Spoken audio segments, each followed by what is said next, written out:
Another day, another basketball stories na naman ang pagkikwentuhan natin. At ngayon nga yung pag-uusapan natin ang balitang trade sa pagitan ni Rui Hachimura at Andrew Wiggins. At ang balitang pagkuha ng Golden State Warriors kay Onyeka Okongwu.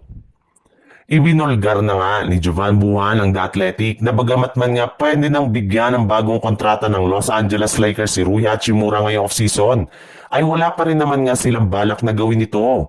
Kaya dahil dyan ay naging questionable na nga ang future ni Hachimura sa Lakers, lalo pat sa kanyang kalagayan nga ay pwede na siyang i-offer bilang isang trade asset para makakuha sila ng bagong manlalaro as soon as possible. At isa nga sa mga nabanggit na player na pwede nilang makuha gamit si Rui Hachimura ay walang iba kundi si Andrew Wiggins na hanggang ngayon ay nananatili pa rin namang available sa trade market. Si Wiggins rin naman nga ang pinakamagaling na 3 and D na pwede nilang makuha sa trade ngayong offseason. Hindi nga kagaya kay Hachimura ay mas upgraded nga ang depensa at scoring ability ni Wiggins. Sa madaling salita, mas malaki nga ang kanyang maitutulong kina LeBron James at Luka Doncic. Kaya hindi nga nakakagulat bakit marami ang nagpupush na makipag-trade na ang Los Angeles Lakers sa kupunan ng Miami Heat sa mga susunod na araw.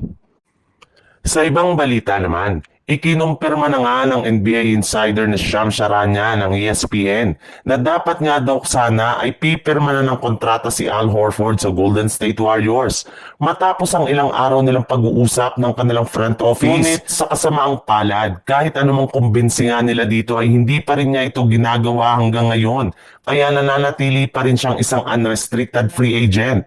Ibig sabihin, mukhang ayaw talaga ni Horford na maglaro sa Golden State Warriors kahit man magkaroon man siya dito ng malaking oportunidad na makakuha ng isa pang kampyonato next season.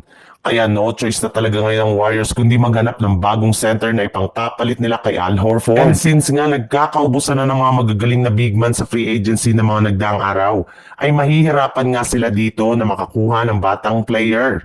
Kaya no choice nga sila kundi maghanap ng center sa pamamagitan ng isang trade. At isa nga sa mga target nila dito ay si Onyeka Okongwu mula sa Atlanta Hawks gamit ang kanilang mga batang player na sina Buddy Hield at Jonathan Kuminga.